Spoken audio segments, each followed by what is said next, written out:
होली भारत का एक अत्यंत प्राचीन और लोकप्रिय त्योहार है।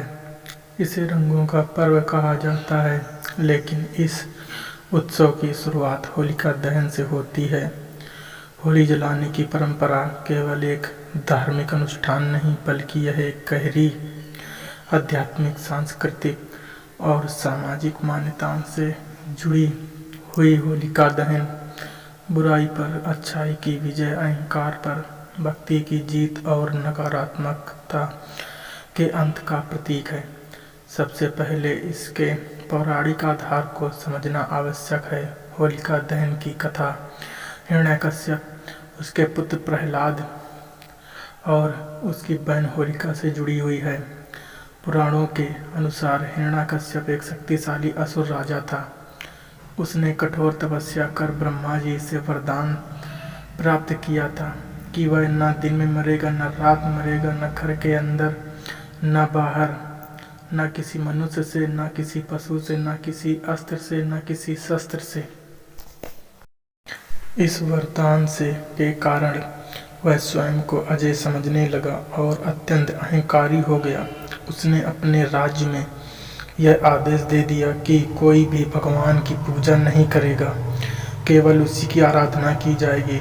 लेकिन उसका पुत्र प्रहलाद भगवान विष्णु का परम भक्त था। बचपन से ही वह विष्णु भक्ति में लीन रहता था। जब हिरण्यकश्यप को यह पता चला तो वह अत्यंत क्रोधित हुआ। उसने कई बार प्रहलाद को समझाने की कोशिश की, परंतु जब प्रहलाद ने अपने पिता की आज्ञा नहीं मानी तो उसने उसे दंडित करने का निर्णय लिया। उसने प्रहलाद को मरवाने के लिए अनेक प्रयास किए। उसे ऊंचे पहाड़ से गिरवाया गया, विषैले सांपों के बीच डाला गया, हाथियों से कुचलवाने की कोशिश की गई, लेकिन हर बार भगवान विष्णु की कृपा से प्रहलाद सुरक्षित बच गया। अंततः हिरण्यकश्यप ने अपनी बहन होलिका की सहायता ली। होलिका को एक वरदान प्राप्त था कि वह अग्नि में नहीं जलेगी। योजना बनाई गई कि होलिका प्रहलाद को अपनी गोद में लेकर अग्नि में बैठेगी, जिससे प्रहलाद जलकर भस्म हो जाएगा और होलिका सुरक्षित बच जाएगी। अग्नि प्रज्वलित की गई और होलिका प्रहलाद को लेकर उसमें बैठ गई, लेकिन कहा जाता है कि उसका वरदान केवल तब तक प्रभावी था जब तक वह स्वयं अकेली अग्नि में प्रवेश करे। जैसे ही वह प्रहलाद को लेकर अग्नि में बैठी, उसका वरदान निष्फल हो गया। भगवान विष्णु की कृपा से प्रहलाद सुरक्षित बाहर निकल आया और होलिका अग्नि में जलकर भस्म हो गई। इस घटना के बाद यह संदेश दिया गया कि भक्ति, सत्य और धर्म की सदैव विजय होती है, जबकि अहंकार, अत्याचार और अधर्म का अंत निश्चित है। इसी घटना के स्मृति में होलिका दहन की परंपरा शुरू हुई। लोग फाल्गुन मास की पूर्णिमा रात को लड़कियां और उपले इकट्ठा करके अग्नि जलाते हैं और इसे होलिका दहन कहते हैं। होलिका दहन का एक सामाजिक और सांस्कृतिक महत्व भी है। यह सर्दियों के अंत और वसंत ऋतु के आगमन का प्रतीक है। प्राचीन समय में जब लोग कृषि पर निर्भर थे, तब यह समय नई फसल के आगमन का होता था। खेतों में गेहूं और जौ की बालियां पकने लगती थीं। लोग नई फसल की बालियां अग्नि में फेंककर प्रसाद के रूप में ग्रहण करते थे।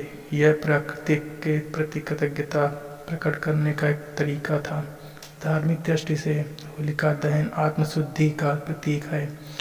लोग मानते हैं कि इस अग्नि में अपनी बुरी आदतें, नकारात्मक विचार और पुराने दुखों को सकारात्मक रूप से जला देना चाहिए। अग्नि पवित्रता और परिवर्तन का प्रतीक मानी जाती है। जैसे अग्नि में डालने पर वस्तुएं जलकर राख हो जाती हैं, वैसे ही मन की बुराइयां भी समाप्त हो सकती हैं। इसलिए लोग होलिका की परिक्रमा करते हैं, प्रार्थना करते हैं और अपने जीवन में सुख समृद्धि की कामना करते हैं। होलिका दहन के अगले दिन रंगों की होली खेली जाती है। यह दिन आनंद, उल्लास और आपसी प्रेम का प्रतीक है। लोग एक दूसरे को रंग लगाते हैं, गले मिलते हैं और पुराने मनमुटाव बुलाकर नई शुरुआत करते हैं। इस प्रकार होली केवल धार्मिक कथा तक सीमित नहीं है, बल्कि यह वह सामाजिक एकता और भाईचारे का संदेश भी देती है। कुछ स्थानों पर होली से जुड़ी अन्य कथाएं भी प्रचलित हैं, जैसे भगवान विष्णु का नरसिंह अवतार, जिसमें उन्होंने हिरण्यकश्यप का वध किया। और अवतार इस बात का प्रतीक है कि जब अधर्म बढ़ जाता है तब ईश्वर किसी रूप में प्रकट होकर धर्म की रक्षा करते हैं। इस दृष्टि से होली का पर्व न्याय और धर्म की स्थापना का भी संदेश देता है। आज के समय में होलिका दहन का महत्व और भी व्यापक हो गया है।